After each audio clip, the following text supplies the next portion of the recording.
Angel Reese cries the poormouth over disrespectful WNBA collective bargaining proposal. Little sympathy was shown for the WNBA's Angel Reese as the admittedly financially irresponsible player weighed in on the disrespectful proposal from the league. "We aren't getting what we deserve."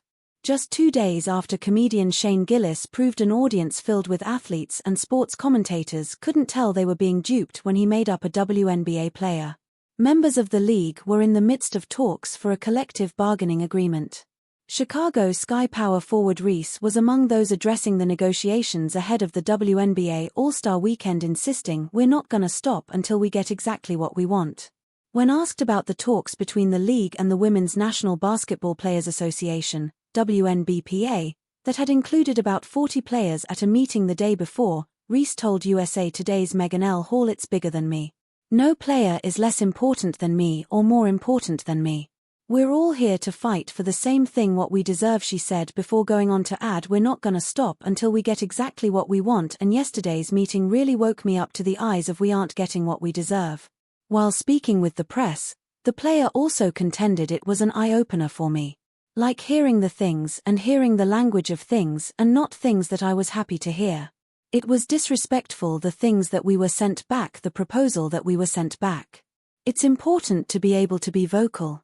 If I sit back it looks like I don't care," she expressed. "Obviously women's basketball is skyrocketing.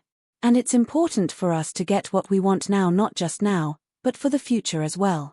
It's really nice to have vets that may not be playing for 10 more years, but they are speaking for us because they know how important it is right now." Contrary to the contentions of Reese, WNBA Commissioner Kathy Engelbert had told the Associated Press it was very constructive dialogue. "I think, obviously part of the process is to go back and forth and listen to the players, they listen to us, and the owners who represent the Board of Governors. I still feel really optimistic that we can get something transformational done by the end. But it's a process," she added, while WNBPA President Nneka Ogwumike had said, "I'm encouraged, I'm just so inspired by the amount of players that showed up, the engagement was there." In October, Reese had made light of her exorbitant $8,000 per month rent and the fact that her 4-year rookie contract of almost $325,000 didn't cover her bills or her lifestyle, primarily supported by her numerous endorsement deals. "I just hope the WNBA don't pay my bills at all," she'd said in a video posted to social media. "I don't even think that pays one of my bills. Literally, I'm trying to think of my rent for where I stay at. Let me do the math real quick, I don't even know my salary, $74,000. I'm living beyond my means," added Reese. Meanwhile, the AP also reported that this month the Chicago Sky had partnered with Moonshot Technologies to protect players on social media in a first-of-its-kind arrangement.